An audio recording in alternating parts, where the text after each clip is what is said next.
Assalamualaikum warahmatullahi wabarakatuh. Selamat siang sahabat pendengar dan pemirsa di mana saja Anda berada. Untuk interval waktu jam 10 sampai jam 11 siang, kita ada talk show bersama sahabat-sahabat dari DJP Jatim 2, Direktorat Jenderal Pajak Jatim 2.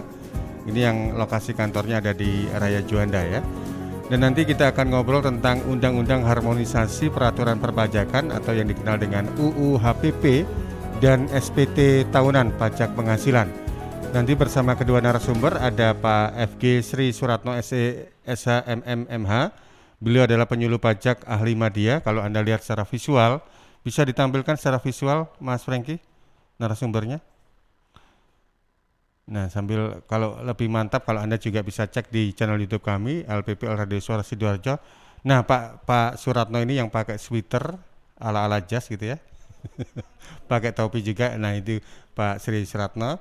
Kemudian di samping Pak Sri Suratno ada Pak Chandra Hadi, penyuluh pajak ahli muda dari DJP Jatim 2. Selamat pagi, apa kabar Bapak-bapak semuanya? Salam sehat. Selamat pagi, alhamdulillah sehat. Assalamualaikum warahmatullahi wabarakatuh. Waalaikumsalam warahmatullahi wabarakatuh. Terima kasih untuk kesempatannya ini. Kenapa kok teman-teman dari DJP Jatim 2 sering mampir ke studio Suara Sidoarjo? Karena bagian dari sosialisasi undang-undang baru yang namanya Undang-Undang Harmonisasi Peraturan Perpajakan. Ini menjadi Undang-Undang nomor 7 tahun 2021 yang disahkan mulai tanggal 29 Oktober 2021 begitu ya Pak ya. Pak Suratno dan juga Pak Chandra ya. Benar. Mungkin bisa disampaikan kembali mengenai Undang-Undang Harmonisasi Peraturan Perpajakan seperti apa Pak Suratno mungkin? Baik, para pendengar yang saya hormati, sapaannya itu sahabat. Iya, lebih akrab gitu ya. Iya, sahabat Suara Sidoarjo yang sangat kami hormati, cintai dan banggakan. Selamat pagi, salam sejahtera untuk kita semua. Assalamualaikum warahmatullahi wabarakatuh. Waalaikumsalam warahmatullahi wabarakatuh. Mungkin beberapa sahabat sudah mengetahui atau mendengar, bahkan sudah membaca begitu ya. Tapi saya juga percaya ada beberapa di antara yang belum pernah mendengar, apalagi membaca gitu ya, bahwa sebagaimana tadi disampaikan 29 Oktober 2021 yang lalu genap ini ya 1 bulan. Genap bulan. Sekarang ya. 29 November jadi ulang bulan berarti ya. Ulang bulan. Telah ditandatangani dan diterbitkan Undang-Undang Perubahan Undang-Undang Pajak yang terbaru. Setelah sekian kali berubah, 7 kali undang-undang pajak itu sejak di launching tahun 84, terakhir 29 Oktober itu ada perubahan lagi dengan undang-undang nomor 7 tahun 2021, yaitu tentang harmonisasi peraturan perpajakan. Nah, judulnya saja sudah harmonisasi peraturan perpajakan. Diharapkan dengan undang-undang nomor 7 ini benar-benar wajib pajak dalam pelaksanaan hak dan pemenuhan kewajiban perpajakan nanti mencapai harmoni antara wajib pajak atau dunia usaha dengan pemerintah selaku yang mengatur dan memungut pajak bagi pemenuhan target di anggaran pendapatan dan belanja negara atau PBN guna membiayai jalannya pemerintahan dan juga pembangunan. Betul. Karena selain slogan orang bijak taat bayar pajak, karena dari pajak itu juga untuk kembalinya ke masyarakat juga. Benar. Ya. Benar. Luar biasa. Dan yang menarik adalah di mana Undang-Undang Harmonisasi Peraturan Perpajakan ini ada yang mengatakan similar dengan Undang-Undang Omnibus Law atau Undang-Undang Cipta Kerja. Yeah. Maksudnya begini. Jadi undang-undang yang sudah ada itu tidak menghapus undang-undang yang ada, cuma melengkapi dari undang-undang yang sudah ada. Betul. Bisa dicontohkan Pak salah satunya. Kalau di Undang-Undang Cipta Kerja itu kan yang melengkapi dari Undang-Undang Ketenaga Kerjaan misalnya. Kalau di undang-undang HPP ini apa yang diatur di situ? Ya, undang-undang tenaga kerja itu tidak undang-undang tentang cipta kerja, bukan tenaga kerja. Tidak hanya mengatur tentang tenaga kerja saja, tetapi transportasi ya ada di sana, kemudian kemudahan berusaha ada di sana, pajak ada di sana, kemudian tentang sumber daya alam juga ada di sana. Omnibus itu berawal asal usulnya dulu tahun 1800-an. Bus itu isinya macam-macam untuk ngangkut mulai dari orang sampai hasil bumi, sampai hewan, sampai ternak dan sebagainya. Maka dengan melihat itu ahli hukum di Perancis kemudian menciptakan suatu hukum undang-undang yang tidak spesialis. Biasanya pajak khusus ngatur pajak, lalu lintas khusus ngatur lalu lintas, kependudukan khusus. Tapi Omnibus Law ini mengatur berbagai aspek kehidupan bermasyarakat dan bernegara, makanya di omnibus gitu Omnibus ya. Law, atau undang-undang sapu jagat. Iya, sapu jagat macam-macam. Nah, di undang-undang perpajakan banyak hal yang diatur dalam omnibus itu mengenai penyusian tarif pajak, kemudian pengurangan sanksi-sanksi, penyederhanaan prosedur di bidang perpajakan, kemudian selain itu ada juga terkait dengan reformasi di bidang administrasinya. Nah, tetapi di undang-undang HPP ini lebih mempermudah lagi apa yang pernah diatur di dalam undang-undang Cipta Kerja klaster perpajakan.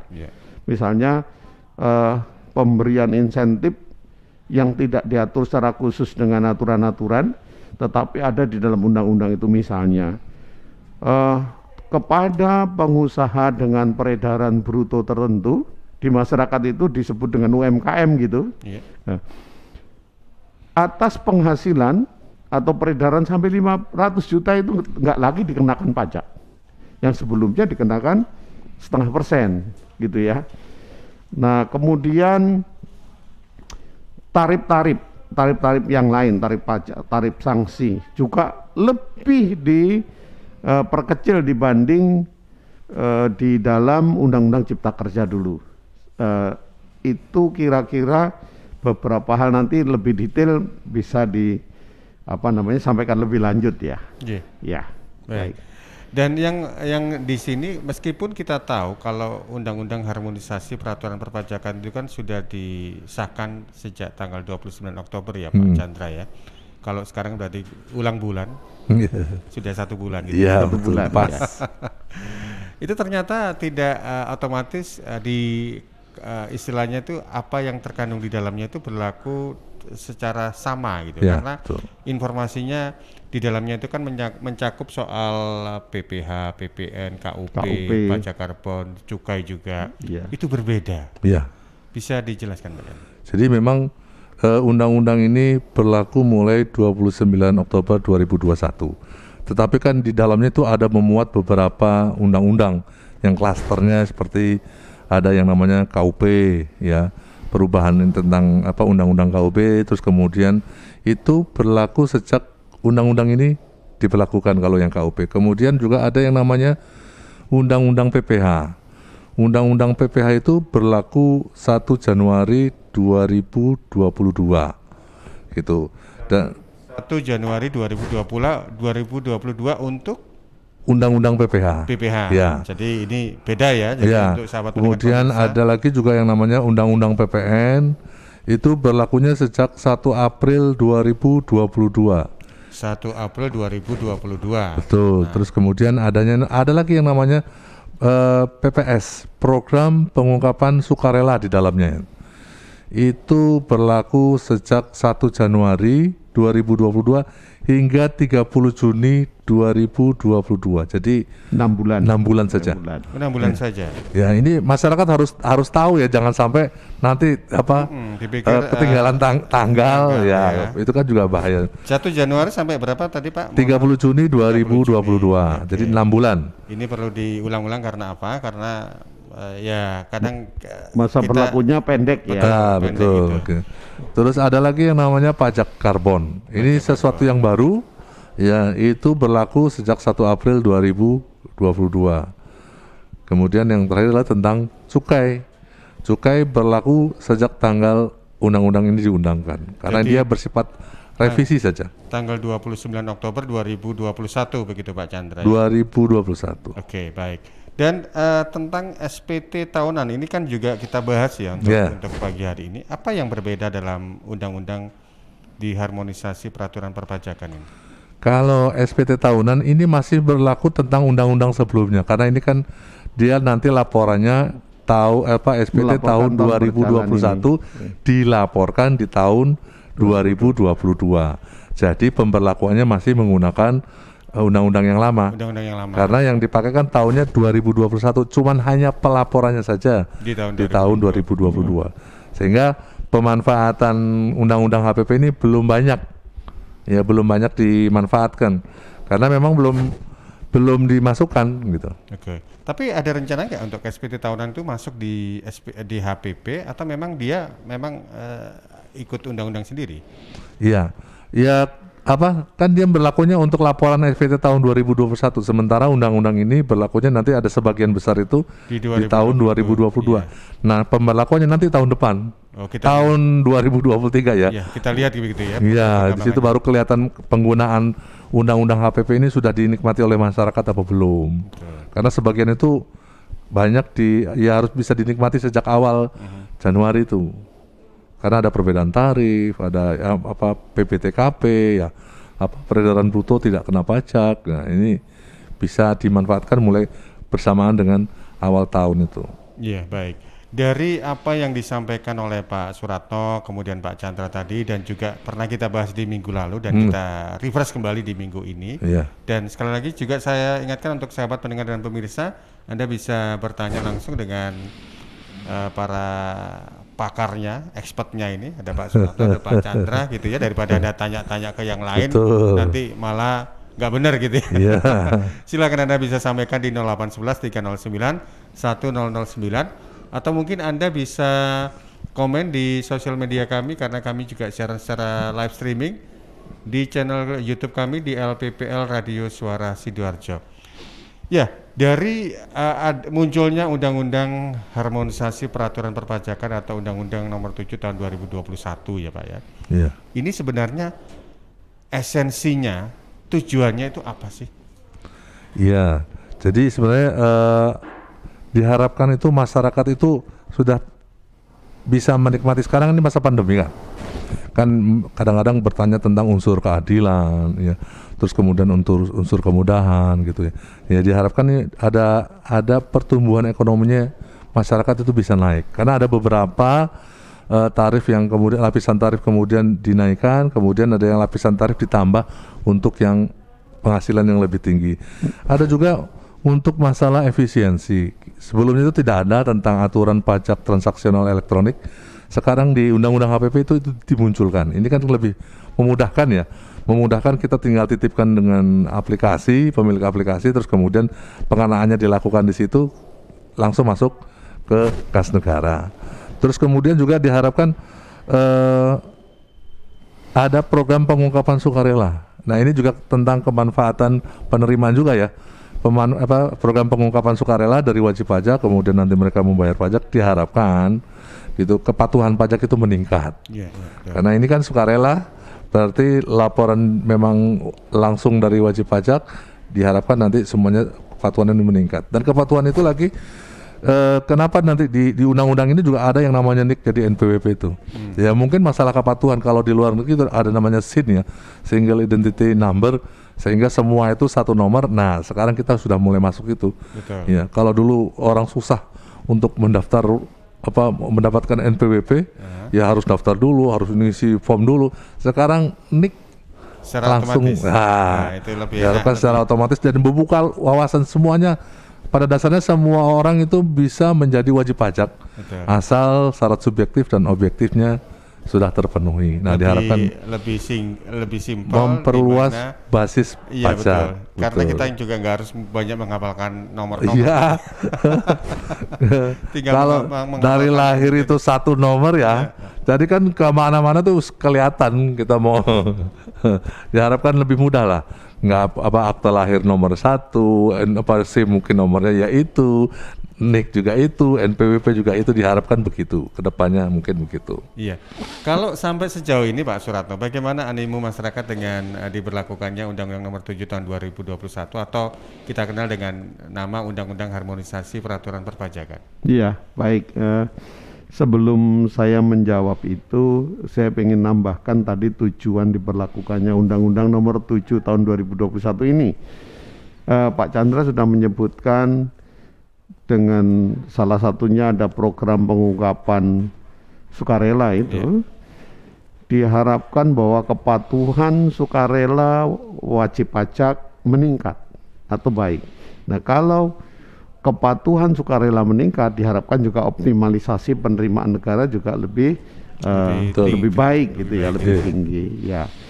Kemudian tentang animo, kebetulan kami sudah berbicara di mana-mana ya, termasuk yang lebih antusias itu adalah kalangan perguruan tinggi, sampai kami kewalahan memenuhi permintaan menjadi pembicara di berbagai perguruan tinggi se-Jatim 2 ini. Kadwil Jatim 2 maksud saya ya. Bahkan juga dari Pasuruan, dari Malang, yang itu sebenarnya wilayahnya Kanwil Jatim 3 gitu. Tapi mereka minta.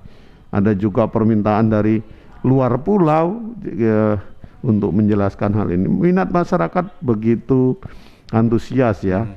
Terutama mengenai PPS, program pengungkapan sukarela. Ini gimana Pak gini nih? Padahal aturan pelaksanaannya itu belum ada sampai hari ini. Des juga masih akan Januari gitu. Masih Januari. Insya Allah nanti pertengahan Desember aturan pelaksanaan pelaksanaan petunjuk teknisnya sudah mulai turun gitu ya. Nanti kami akan bisa jelaskan lebih detail pada saat itu. Iya. Pengungkapan sukarela ini kan ada relevansinya dengan PPh gitu ya? Atau benar. PPh, oke. Benar, PPh. Itu berarti ketika ini adalah peluang bagi mereka para wajib pajak itu untuk melaporkan apa yang selama ini mungkin lupa atau apa gitu ya, yang belum dilaporkan tanpa ada denda. Tanpa ada denda, tetapi membayar pajak penghasilan ya, pokoknya saja. Nah, dengan begitu maka nanti akibat-akibat hukum yang lain itu bisa secara otomatis terhapus, ya, karena pelanggar kepatuhan di bidang perpajakan ini dapat dikenakan sanksi. Sanksi itu bisa berupa bunga, bisa berupa denda, berupa kenaikan, atau sanksi pidana. Ya, maka kepada wajib pajak yang nantinya dengan sukarela mengikuti program ini, sanksi-sanksi ini akan termasuk sanksi pidana akan terhindarkan.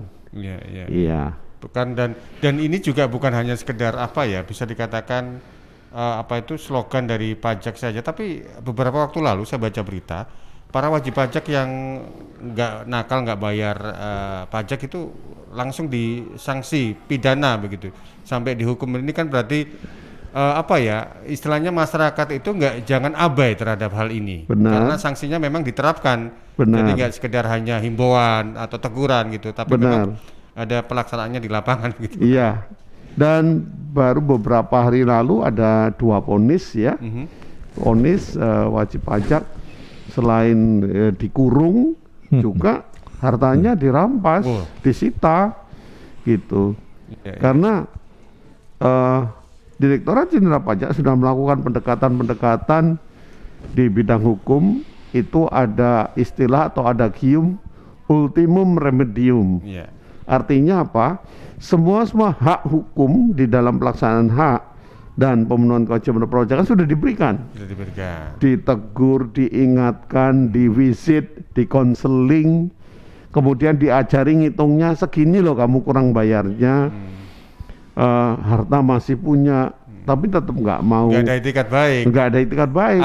Akhirnya ya sudah kita serahkan kepada penuntut umum gitu ya. Betul. Baik itu yang satu di antara dinamika yang ada. Mungkin gitu. Ini Pak dulu sebelum undang-undang HPP ini muncul itu masyarakat yang pidana pajak itu dia lebih memilih di subsidiar. Jadi pidana pajaknya itu misalkan dia harusnya bayar 800 juta mengembalikan pajaknya. Ternyata disubsidi wis ganti kurungan saja. Oh gitu. Nah, kan akhirnya negara tahun lalu itu hampir rugi triliunan karena semua pidana pajak itu lebih memilih untuk menjadi disubsidi saja. Paling-paling mungkin 2 tahun. Terus kemudian nanti juga dapat potongan, remisi. Sehingga seakan-akan ini pidana pajak ini malah tetap kaya. Ya karena tidak mendapat mengembalikan. Nah, dengan adanya undang-undang ini sekarang nggak bisa begitu.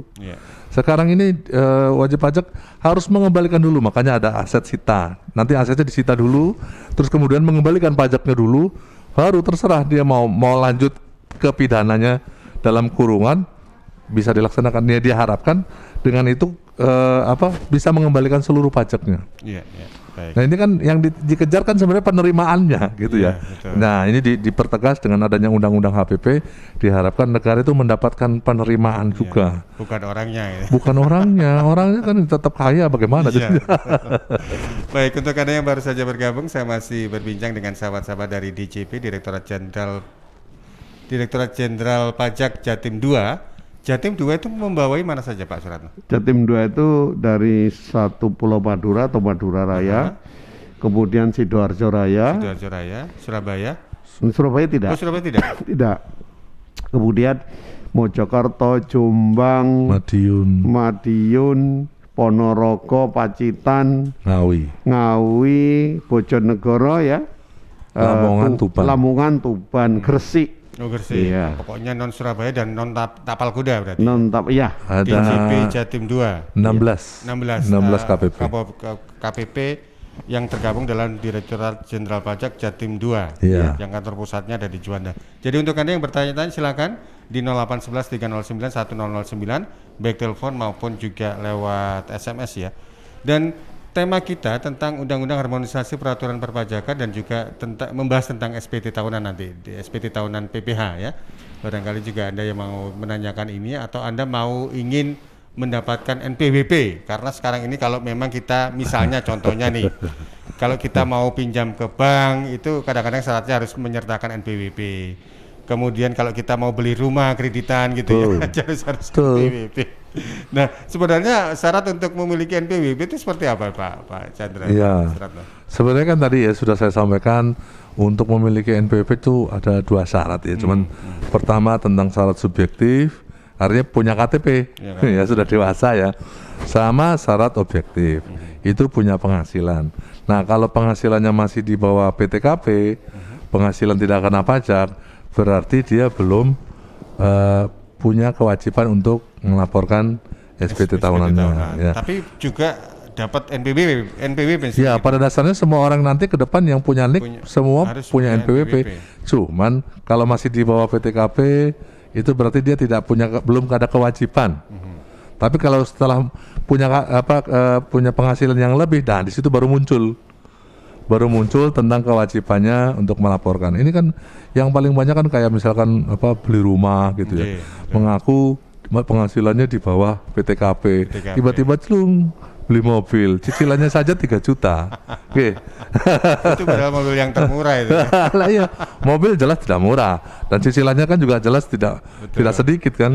Nah, mengaku penghasilannya masih di bawah PTKP misalkan 4 juta ya. 4 juta. Ya terus tiba-tiba beli mobil cicilannya 3 juta.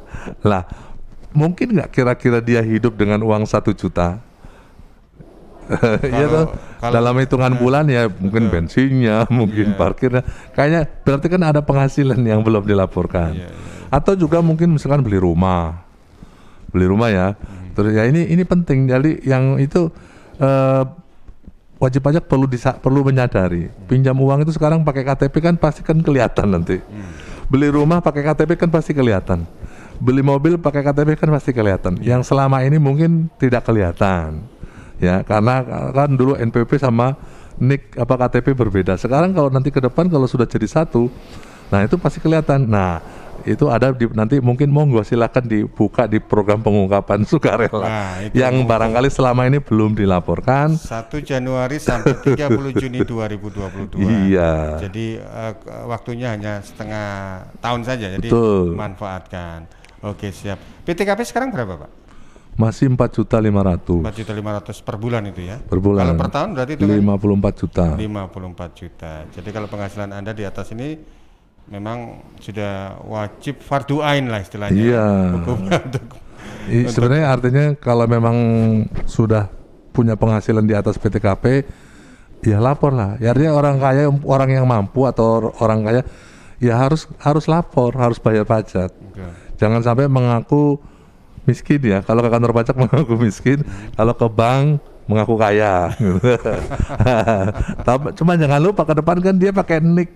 Betul, itu dan nggak bisa Nggak bisa dihindari. manipulasi gitu Betul, kan. nggak bisa Baik, gitu. Baik, seperti yang disampaikan oleh Pak Suratno dan Pak Chandra tadi dalam Undang-Undang Nomor 7 Tahun 2021 atau Undang-Undang Harmonisasi Peraturan Perpajakan ini mengatur beberapa bagian Undang-Undang PPH, Undang-Undang PPN, Undang-Undang PPS dan juga tentang pajak karbon dan juga tentang cukai. Mengatur sebagian berarti kan undang-undang tersebut masih ada. Ya. Ada beberapa item yang diatur di undang-undang HPP itu sendiri. Ya. Sebenarnya kalau undang-undang mengenai perpajakan ada berapa undang-undang sih, Pak? Kalau yang selama ini dipakai itu undang-undang KUP, undang-undang PPH, undang-undang PPN, ada juga yang namanya bea materai, ya.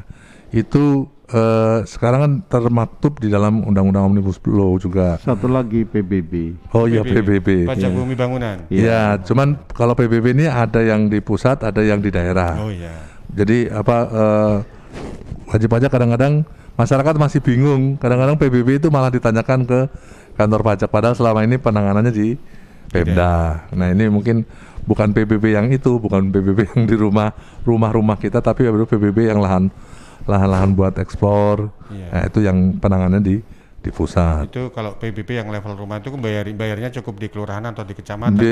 Itu. Nggak perlu Ya. sampai ke- Malah administrasinya kan semuanya sekarang sudah di Pemda. Oh gitu. Ya, kita malah tidak tahu apa-apa. Jadi informasinya semuanya ada di Pemda itu. Baik, masih ngobrol dengan Pak Suratno dan Pak Chandra. Kita jeda dulu ya, Pak, kurang Monggo. lebih 5 menit. Nanti kita akan lanjutkan sesudah beberapa pesan berikut ini.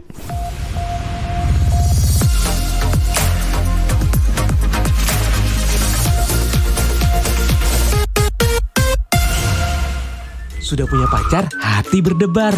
Tapi belum berani kenalan sama bapaknya yang kekar. Sudah punya banyak ijazah, S1, S2, S3, tapi belum mau kerja.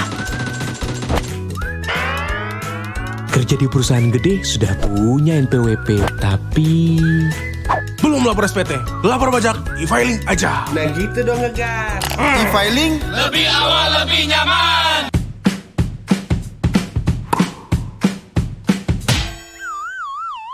Saat sakit kepala menyerang aktivitasmu. Saat nyeri sendi mengganggu program dietmu. Saat konsentrasimu sudah mulai hilang. Jam tidurmu pun berkurang. Sudah waktunya beralih ke e-filing. E-filing, obat lapor anti pegal, cocok untuk lapor SPT. Lebih awal, lebih nyaman. PT Inet Global sejak tahun 2005 bergerak di bidang ICT, Information and Communication Technology, Internet Service Provider atau ISP, web hosting, dan domain, fiber optic system, dan satelit atau VSAT, memberikan layanan jasa koneksi internet ke seluruh dunia dengan kecepatan tinggi dan harga yang kompetitif. Juga memberikan solusi dan jasa konsultasi pendistribusian koneksi internet, menyediakan solusi ICT yang komprehensif, terpadu, dan disesuaikan bagi pengguna yang mencakup data infrastruktur, managed service, cloud computing, IT services, serta layanan digital yang fokus untuk memanfaatkan peluang yang mendukung dan menambah nilai pada bisnis utama tiap customer. Untuk layanan dan servis Inet, hubungi kantor pusat Jalan Kuningan Barat nomor 8 Jakarta. Telepon 021 299 66 900. Kantor Surabaya, Intiland Tower lantai 11, Jalan Jalan Panglima Sudirman 101-103 Surabaya. Telepon 031 535 3955 031 535 3955. Inet Globalindo, the best service for great solution. Wah, apa ini ya? Aku kabulkan satu permintaanmu. Kok satu, Jin? Malah nawar lagi. Ya udahlah, aku mau punya pabrik rokok biar bisa kaya.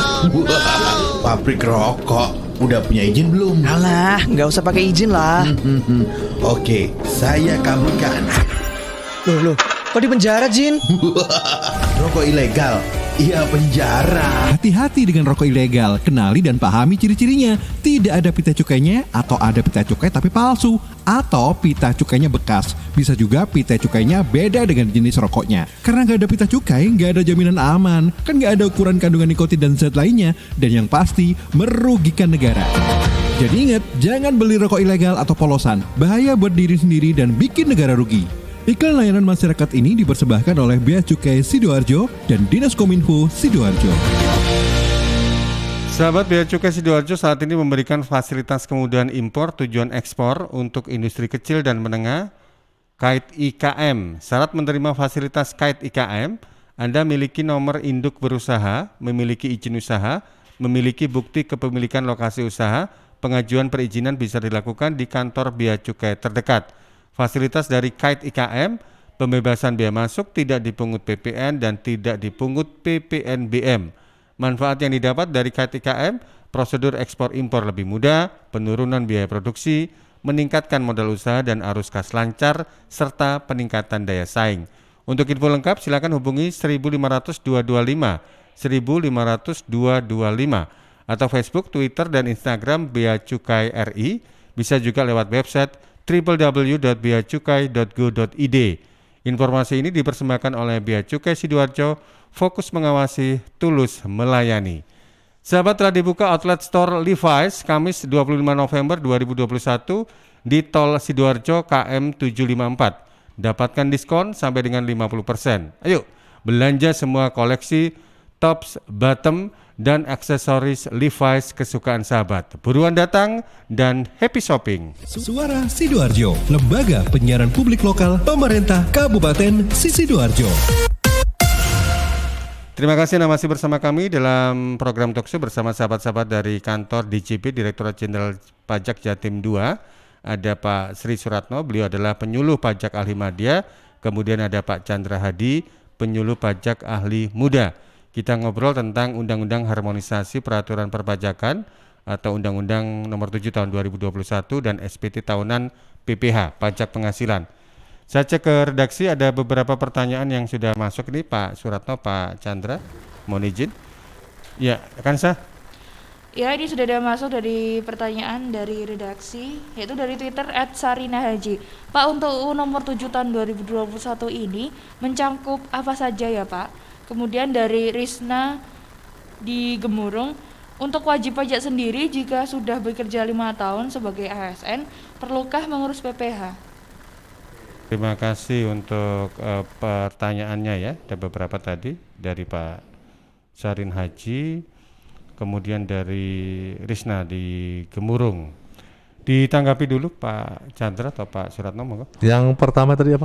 Dari Sarin Haji, untuk Undang-Undang Nomor 7 Tahun 2021 ini mencakup apa saja ya Pak? Oh iya, itu banyak ya. Tadi Undang-Undang PPH, Undang-Undang PPN, terus kemudian ada pajak karbon, cukai, program pengungkapan sukarela, ya. Itu ada di KUP. Oh iya, yang utama ketentuan umum dan tata cara perpajakan. Nah, itu semua terangkum di Undang-Undang Nomor 7 Tahun 2021 di Undang-Undang Harmonisasi Peraturan Perpajakan. Oke, terus kemudian yang sudah bekerja Mbak Risma ya? Mbak Risma di Gemurung. Ya, itu bekerja 5 tahun, apakah harus mengurus MLM tadi ya? Pajak sebentar. MLM gitu kan? Wajib pajak sendiri, dari Randu Fata, wajib pajak sendiri jika sudah bekerja 5 tahun sebagai ASN perlukah mengurus PPH? Oh ya. Ya, jadi wajib pajak sudah bekerja 5 tahun ya? Iya. ASN. Iya. Kemudian apakah harus mengurus ini sebenarnya kalau dia pegawai ya kalau ASN itu harus punya NPWP karena nanti kan kadang-kadang ada kalau belum punya dulu kalau belum punya NPWP maka kalau ada pajaknya dia akan dikenakan 20% lebih tinggi daripada orang yang sudah ber-NPWP. Kalau gitu. yang kalau yang belum punya NPWP, tapi ke depan kalau sudah bekerja, ya mungkin disarankan untuk punya NPWP. Karena nanti barangkali ada penghasilan yang didapatkan dari APBD atau APBN ya, itu ada pajaknya langsung dipotong. Nah, kalau misalkan ada pajaknya berarti tarifnya nanti bisa lebih besar. 20% lebih besar, jadi harusnya 5%, jadi ditarifnya jadi 6%. Iya. Nah, itu kan kalau merugi kalau merasa rugi monggo. Iya. Itu kalau nggak salah untuk tahun depan ada terkait dengan undang-undang HPP ini ada kenaikan ya, Pak? Ya. Itu kan 10% sekarang. Sebenarnya begini, tarif PPh orang pribadi itu bukan kenaikan, yang kenaikan nanti di bawahnya. Pertama tentang lapisan penghasilan kena pajak. Jadi kalau dulu penghasilan kena pajak tuh 0 sampai 50% dikenakan 5%. Terus kemudian 50 sampai 250 dikenakan 15%. 250 sampai 500 dikenakan 25%. 500 lebih dari 500 dikenakan 30%. Nah, perbedaannya dulu itu kena 5%, 0 sampai 50, sekarang 0 sampai 60. Gitu ya. Misalkan contoh penghasilan langsung penghasilan kena pajak ya setelah dikurangi PTKP dulu biar bulat 60 juta misalkan gitu. Karena kan PTKP 4.500.000 nanti malah nggak bulat ya. Itu penghasilan kena pajaknya 60 juta. Nah, kalau pakai undang-undang yang dulu itu berarti kan 0 sampai 50 karena 5%. Itu berarti 2.500.000. Kan kali 5% ya. Sisanya kan ada 10 juta. Dia masuk lapisan kedua berarti dikalikan tarif 15%. Jadi 1.500.000. Tadi yang pertama lapisan pertama 2.500.000, lapisan kedua 1.500.000, maka total yang harus dibayar menjadi 4 juta. Nah, sekarang dengan undang-undang HPP yang baru 0 sampai 60 naik ya. Lapisan penghasilan kena pajaknya naik 60 berarti cuma satu lapisan saja. Jadi langsung 60 juta dikali 5%. Berarti hanya membayar 3 juta. 3 juta. Ya. Wajib pajak berarti ada saving ya. Saving 1 juta. Harusnya dia bayar pajak 4 juta. Nanti berdasarkan undang-undang yang baru dia hanya bayar 3 juta saja. Jadi uang ada pengembalian ya, bukan pengembalian, artinya uangnya sendiri tidak berkurang untuk membayar pajaknya selisih 1 juta. Nah, cuman pada lapisan terakhir itu kalau yang di undang-undang pajak yang lama itu kan lebih dari 500 juta dikalikan 30%. Ya. Sekarang itu dengan undang-undang HPP yang baru itu orang yang kaya harus dapat kena lebih. Ya, jadi kalau yang 500 juta sampai 5 miliar dia 300 juta. Kali tarifnya 30%. Nah, untuk lebih dari 5 miliar dia kena tarif 35%. Nah, ini kelihatannya ada banyak orang kaya nih, jadi banyak sultan ya. Penghasilan 5 miliar dimunculkan itu karena memang sekarang ternyata YouTuber itu penghasilannya luar biasa. Iya. Ya. Banyak pengusaha muda juga betul. ini. Artinya makanya orang yang kaya harus dikenakan tarif yang lebih besar. Ini untuk bisa mendapatkan keadilan ya. Keadilan itu yang betul, ditekankan gitu. ya. Betul. Jadi sebenarnya kita ini belum buruk-buruk amat ekonominya karena penghasilannya masih banyak yang 5 miliar. Iya. Ini menarik dari pertanyaannya. Ini saya analogikan begini dari Randu Fata tadi ya, Pak. Ini contohnya di ASN ya. Jadi kalau di swasta itu kan biasanya ketika kita penghasilannya kena pajak gitu kan, sudah diikutkan oleh tim akuntan atau keuangan itu kan kita sudah dipotong sebenarnya PPh. Apakah kita harus perlu buat PPh lagi kan? Nggak perlu kan, Pak? Nggak perlu kan ya? Jadi karena itu kan sudah diatur oleh perusahaan juga bayar pajak ke instansi terkait setiap bulannya begitu ya? Iya, kan kalau kita pegawai itu kita sudah dipotong oleh bendaharawan. Sebenarnya terima beres itu ya. Oh iya betul. Ya, yang penting itu dapat bukti potongnya, jangan lupa. Betul. Bukti potongnya itu diminta, ya, itu pegawai diminta itu Slipnya. untuk melaporkan SPT tahunan. Oh. Ya, SPT tahunan PPH mestinya di Desember itu, nanti Desember ya, itu para bendaharawan itu sudah menghitung, membuatkan bukti potong. Kalau A2 itu untuk ASN, A1 untuk pegawai swasta. Iya. Nanti dengan bukti potong itulah dia kesempatan untuk melaporkan SPT tahunan PPH-nya, baik orang pribadi. Nah ini penting. Jadi jangan sampai teman-teman sahabat Sidoarjo ini ya jangan lupa minta ini tuh bukti potong slip gajinya. Iya. Potong. Biasanya juga ada kok di slip gaji itu penghasilan Betul. pokok, kemudian potongan PPH. Semua sudah dihitungkan oleh ya. bendaharawan, tinggal siap melaporkan saja. Nah ini Jadi kalau case seperti itu kita nggak perlulah secara pribadi lapor ke soal PPH itu kan karena memang sudah diatur gitu kan. Ya, maksudnya sudah dibuatkan oleh bendaharawan. Tetap yang melaporkan wajib pajak orang pribadinya sendiri-sendiri. Terkait itu kita bisa lapor gitu. Betul. Dengan punya bukti potong itu bisa lapor di awal-awal, tidak harus nunggu terakhir. Kadang-kadang ini pegawai sudah pegang bukti potong nggak lapor-lapor gitu ya. Mau senangnya kok ya nunggu akhir gitu. Malah lupa nanti. Kalau terlambat lapor ada sanksinya nggak? Ya. Kalau orang pribadi itu kalau kan paling lambat itu laporan SPT tahunan orang pribadi tanggal 31 Maret. Ya, kalau sekarang untuk tahun 2021 ini paling lambat tanggal 31 Maret 2022. Ini ada waktu 3 bulan. Kalau terlambat ya lebih dari tanggal 31 dan seterusnya dia akan kena denda Rp100.000. Itu dendanya. Denda karena denda lambat. Berjalan atau dendangan? Enggak, dia satu kali aja fix, satu kali atas keterlambatan saja. Iya. Oke. Boleh saya nambahkan? Monggo Pak Suratno. Tadi pertanyaan Mbak siapa? Lisna atau Risna? Yang Risma. Tentang kalau yang tadi dari Pak Randufata. Yang Risma tadi belum, ini nanti saya sampaikan untuk sesi berikutnya. Ya tadi yang ASN 5 tahun itu ya. Ada tadi kan pertanyaan yang ASN 5 tahun. ASN, tak bacakan lagi ya Pak. Wajib pajak sendiri jika sudah bekerja 5 tahun sebagai ASN, perlukah mengurus PPH? Iya. Itu pertanyaannya sangat terbuka ya. Mengurus PPH itu apa gitu. Kalau yang bersangkutan itu memang bagian bendahara, emang urusannya PPH itu.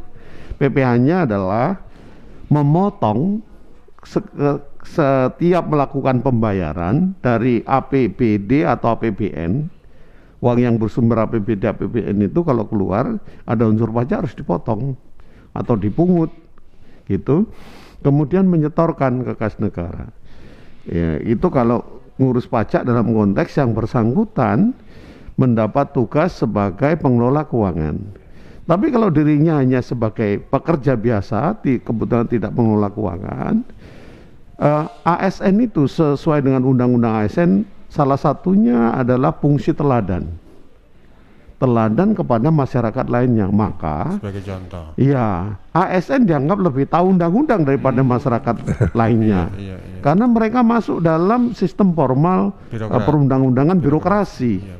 Ya, ada aturannya, undang-undang kepegawaian, undang-undang perpajakan. Walaupun banyak di antara ASN itu yang tidak tahu, tapi ini harus tahu dan dianggap tahu. Oleh karena itu, ketika seorang ASN penghasilannya sudah mencapai di atas penghasilan tidak kena pajak, maka dengan sendiri yang bersangkutan harusnya dengan kesadaran sendiri, sistem perpajakan kita kan self assessment, ya, datang ke kantor pajak untuk mendaftarkan diri dalam rangka mendapatkan NPWP untuk kewajiban pelaksanaan kewajiban perpajakan nanti terkait dengan tadi kalau dapat bukti potong yang diterbitkan oleh bendahara atau tempat pekerjanya, nanti bahan laporan SPT tahunannya. Seperti itu.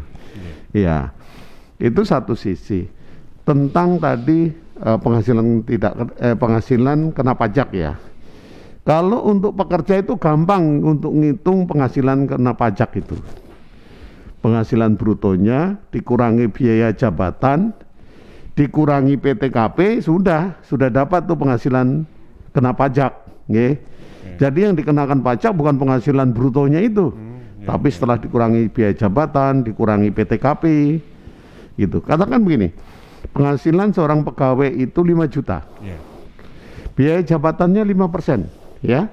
Berarti berapa itu? 250.000 ya. 250.000. Kemudian PTKP-nya 4,5 juta.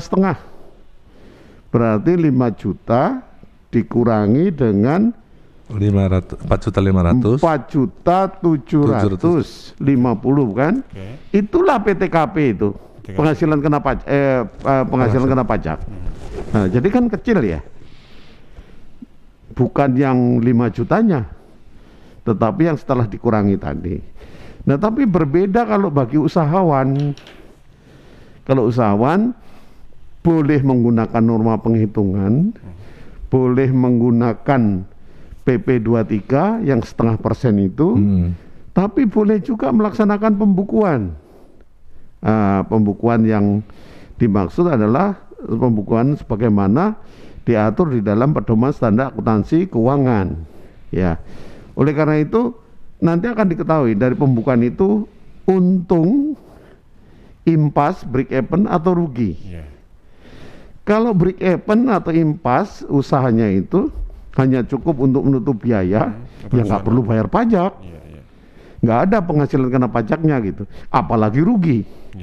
Hanya kalau untung baru kemudian bayar pajak. Dan itu harus dibuktikan lewat laporan keuangannya. Begitu. Tidak mungkin kan kita untung tapi ngomongnya rugi gitu. Apa dasarnya? Tapi banyak juga yang begitu. Oh gitu. Takutnya nanti itu menjadi sebuah doa loh. Takutnya kan gitu. Saya ini rugi padahal untung. Ke depan siapa tahu dia nanti rugi gitu. Oke, baik, saya bacakan yang sudah masuk lewat SMS sambil tadi juga ada yang lewat WA. Ya. Ini pertanyaan dari Ibu Ani yang ada di Waru kelihatannya ya, Ruko Getaway berarti daerah Waru ini. Pertanyaannya begini, dia dan suami kan sudah bekerja, sementara suami sudah mengurus NPWP dan sudah melakukan pelaporan SPT tahunan tertib. Apakah pihak istri juga perlu lapor? Sementara dalam satu kakak katanya itu hanya cukup satu orang saja yang punya NPWP. Ini dari Bu Ani yang ada di Ruko Getaway di Waru.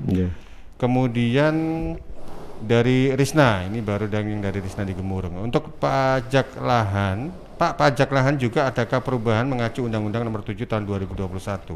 Pajak lahan. Lahan ya, bukan PBB gitu. Saya nggak paham soal pajak lahan. Mungkin bisa ditambahkan Pak Suratno atau Pak Chandra. Baik, tanggapannya. Baik, yang pertama Ibu Bu Ani ya.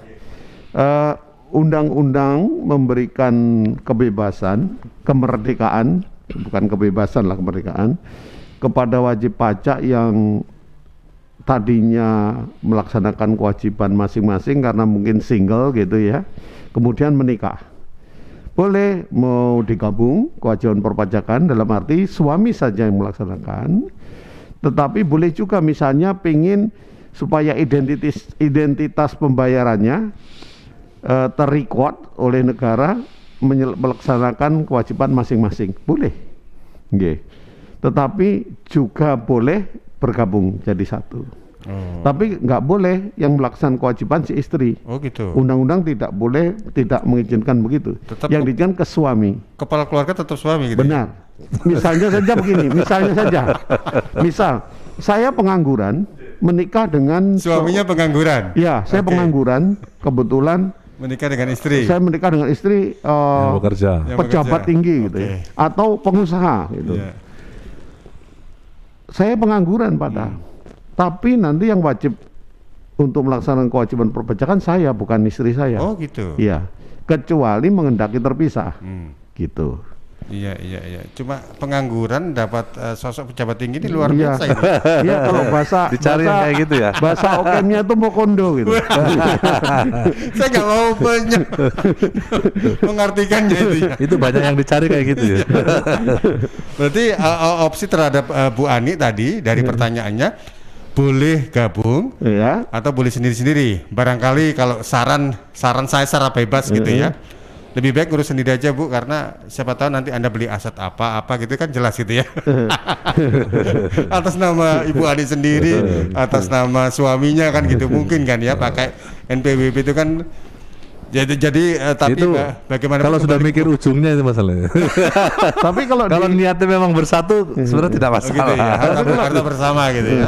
di undang-undang perkawinan kita itu kan nggak begitu, Mas. Oh. Kalau orang sudah menikah, harta istri, harta suami, harta istri. Oke. Iya, Iya, itu betul, menang itu. Betul. Jadi suami itu kalah. Suami itu apa ya? Bapak itu ya. Bapak itu serba kalah. Nggak ada. Bapak kota nggak ada. Ibu kota ya kan? Bapak pertiwi nggak ada. Ibu pertiwi ya kan? Kalah terus bapak itu. Kuncinya suami itu harus rajin cari uang, bekerja sekuat tenaga gitu ya, biar nanti ke Membahagiakan istri. membahagiakan istri dan anak-anak kuncinya. Betul. Oke, pertanyaan berikutnya soal pajak lahan tadi Pak dari Oh iya. Saya kok belum pernah dengar, baru hari ini ya dengar pajak lahan. mungkin PBB. Mungkin yang dimaksud PBB, gitu ya. ya. Kalau PBB ini sektor P2, perkotaan, perumahan, pedesaan, itu kewenangannya di Pemkab atau Pemkot. Pemkab Nggih. betul. Kalau kebetulan Waru ini masuk Sidoarjo nggih. Iya betul. Sidoarjo ini kan belum ada kota, Kabupaten. ada Kabupaten, kabupaten nggih. betul. Jadi kewenangan Pemkab Sidoarjo gitu. Yang kewenangan Direktorat Jenderal Pajak itu sektor P3. P3. Pertambangan, perhutanan, terus perkebunan. Itu saja. Levelnya gede nih ya. Ya, dan itu punya klasifikasi ini. Ada SK dari kementerian terkait. Bukan kebun kelapa kecil gitu perkebunan bukan. Itu termasuk pedesaan aja itu. Tapi namanya perkebunan itu industri lah. Tertentu. Gitu ya. Ya, industri. Kalau itu banyaknya di Kalimantan ini ya. Kalimantan, Tapi Sumatera. di Jawa begitu. memang ada beberapa kali, mungkin di daerah Jember. Yang punya Banyuwangi. PTP ya. Oh, PTP ya. PTP. Ada karet, ada coklat, kemudian ada juga kopi. Gitu. Iya, oke, luar biasa. Itu ada beberapa pertanyaan ini yang saya sampaikan ke Pak Suratno maupun ke Pak Chandra. Baik, terkait dengan tema kita, tidak terasa waktunya sudah hampir mendekat ke jam 11 ini terkait dengan Undang-Undang Harmonisasi Peraturan Perpajakan atau UUHPP atau Undang-Undang Nomor 7 Tahun 2021 dan juga SPT tahunan atau PPH ini sendiri. Mungkin ada closing remark dari Pak Suratno atau ke Ini. Pak Chandra. Ada satu yang belum tadi tersampaikan ya, tentang Pak Chandra. tentang PBTKP. Peredaran bruto tidak kena pajak. Oh iya. Ya, kalau sebelumnya itu kan tidak ada PBTKP. Jadi pengusaha kecil atau UMKM itu dia bisa menggunakan PP 23 tahun 2018. Dulu 1%, sekarang 0,5%. Terus kemudian ada lagi insentif pajak ini masih satu kali lagi di bulan Desember karena berakhir di akhir Desember. Nah ini wajib pajak sudah memanfaatkan belum? Betul. Ya, jangan artinya untuk insentif pajak itu pajaknya ditanggung pemerintah. Jadi wajib pajak perlu tahu ini. Ya, mau nggak dimanfaatkan, dinihilkan dengan mengikuti insentif pajak menjadi ditanggung pemerintah. Nah, dengan undang-undang HPP ini ada yang namanya PBTKP. Jadi penghasilan bruto tidak kena pajak untuk wajib pajak yang penghasilannya dalam 1 tahun atau peredaran brutonya dalam 1 tahun tidak sampai 500 juta atau maksimal 500 juta, dia tidak dikenakan PPh. Oh iya. Gitu ya. Jadi artinya ibaratnya UMKM lah. Iya. Ya. Dan itu bukan pegawai berarti kan ya? Bukan pengusaha. Betul. Nah ini andaikan kalau dibandingkan ya di tahun lalu itu tahun 2021 ini maka 5% dikali 500 juta berarti kan sekitar 2.500.000. Iya. Nah itu menjadi tidak bayar. Oh. Ya, tidak membayar PPh. Diharapkan 2.500.000 ini dikembalikan ke wajib pajak. Kemudian untuk bisa menambah modal, ya memperbesar usahanya, kemudian untuk bisa melakukan pemulihan ekonomi. Betul. Kalau semua itu dilakukan oleh semua pengusaha UMKM, itu juga bisa menjadi pemulihan ekonomi nasional. Betul. Nah ini monggo dimanfaatkan. Itu satu di antara insentif bentuk pajaknya. kepedulian pemerintah gitu ya. Betul. Satu di antara contohnya itu yang juga iklan yang saya baca itu vaksin itu kan juga dari pajak juga itu kan ya. Baik, itu kalau yang mereka ingin tahu mengenai isi bukan draft ya ini karena sudah sah gitu ya. Itu bisa diakses kemana Pak? Isi-isi dari Undang-Undang Nomor 7 2021 di websitenya. Nah, mestinya kan itu sekarang kalau undang-undang itu sudah di kepada lembaran negara, bisa negara. langsung ditanya. Di googling saja bisa. Betul ya? bisa. Okay. Undang-Undang Nomor 7 tahun 2021. Oke, baik. Baik untuk Anda sahabat pendengar pemirsa yang barangkali ingin lebih tahu begitu ya substansi atau isi dari Undang-Undang Nomor 7 2021, silakan Anda googling Undang-Undang Nomor 7 tahun 2021 atau Undang-Undang Harmonisasi Peraturan Perpajakan UU HPP. Baik. Monggo Pak Suratno. Baik, sahabat suara Sidoarjo yang sangat kami cintai, waktu atau batas waktu penyampaian SPT tahunan 2021 ini sudah semakin dekat. Sekarang sudah tanggal 29 November. Tahun 2021, hitungan bulannya tinggal 1 bulan. Karena itu supaya nanti tidak terlambat, supaya nanti tidak kopoh-kopoh pada saat jatuh temponya untuk wajib pajak orang pribadi, penyampaian SPT tahunan itu adalah batasnya 31 Maret, kemudian untuk wajib pajak badan 30 April tahun depan. Sejak sekarang sebaiknya dokumen-dokumen yang menjadi dasar pencatatan, pembukuan, perhitungan dalam rangka disalin, direkap, disalin, dimasukkan ke dalam SPT berikut lampirannya, tentu lampiran keuangan bagi yang pembukuan atau peredaran bruto begitu. Maka sejak hari ini sebaiknya sudah menyiapkan, diangsur, dicicil gitu ya, tapi jangan mencicil, dicicil gitu, supaya pas jatuh temponya nanti sudah nggak numpuk, nggak kalut, minta perpanjangan lah, sibuk sana sini, kusuk sana sini dan sebagainya. Demikian supaya pelaporan itu juga bisa dilakukan lewat website kalau nggak lewat website. Kalau dulu kan harus bawa berkas dokumen ke kantor pajak. Sekarang nggak perlu seperti itu. Sudah zamannya digital gitu ya. Cukup dari rumah itu. Tapi sok gampang ke tarsok tapi tahu-tahu waktunya lewat gara-gara terlalu mudah itu. Seperti yang disampaikan Pak Canta, 100.000 lumayan loh ya. Lumayan. Buat beli bakso gitu berapa? Kalau badan 1 juta. Badan 1 juta. Iya. 1 juta. Yayasan. Yang lebih penting begini lagi, kalau ada sanksi itu wajib pajak yang berhubungan dengan bisnis ya, berhubungan dengan negara-negara pebisnis negara tertentu itu kredibilitasnya turun. Misalnya dengan Korea, Jepang, itu kewajiban perpajakan itu termasuk menjadi syarat untuk berbisnis. Mereka strike soal itu. Betul. Kalau kamu ada masalah dengan pemerintahmu, bagaimana dengan saya? Dengan pemerintahmu aja lu ngelawan kan begitu mereka. Iya. Luar biasa. Iya. Kalau Korea, Jepang demikian, karena saya pernah bekerja di swasta dan mengalami hal seperti itu. Iya. Baik. Tambahan dari Pak Chandra?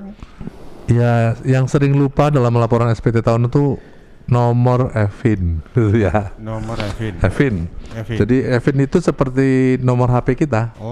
Nomor HP kita. Seperti yang bisa buka cuman kita. Passcode ya, seperti passcode. Jadi password ya. Seringkali lupa. Monggo. Jadi sebelum ini masih ada waktu, belum rame, bisa ditanyakan ke tempat Bapak Ibu terdaftar. Sehingga kalau nomor EVIN sudah bisa, tinggal masuk sendiri dengan aplikasi, selesai. Itu yang pertama. Mungkin kapan-kapan EV-nya itu disimpan di nomor HP. HP-nya hilang bingung. Lah HP-nya hilang terus. Itu tidak bisa dipulihkan lewat email ya? Kayak biasanya kan. Iya, bisa memang ditanya nanti disampaikan lewat email. Gitu. Jadi dirubah juga bisa. Maksudnya ditanyakan dulu supaya nanti pas pelaporannya bisa lancar. Karena sering lupa, tidak dicatat masalahnya. Nah, itu yang penting. Last minute itu banyak yang kalut biasanya ya. Yang kedua tentang mempersiapkan untuk misalkan program pengungkapan sukarela. Ya, berkas-berkasnya ini kan waktunya sebenarnya pendek misalnya. Cuma setengah tahun. Ini belajar dari yang dulu itu kan karena di last minute terakhir itu baru orang-orang sibuk melaporkan rame-rame, ternyata sudah habis.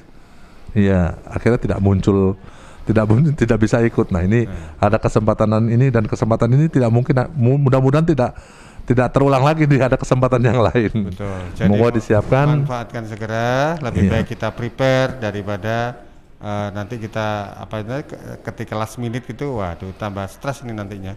Ya betul. Baik, matur nuwun Pak Suratno. Matur nuwun. Oke, sama-sama. Untuk kesempatannya luar Sahabat biasa, banyak masukan dan juga banyak knowledge kita ya seputar tentang Undang-Undang Harmonisasi Peraturan Perpajakan, dan juga kita nyinggung tadi soal SPT tahunan atau NPWP juga. Terima kasih untuk kesempatannya. Salam sehat, sukses untuk semuanya. Matur nuwun. Assalamualaikum. Waalaikumsalam warahmatullahi wabarakatuh.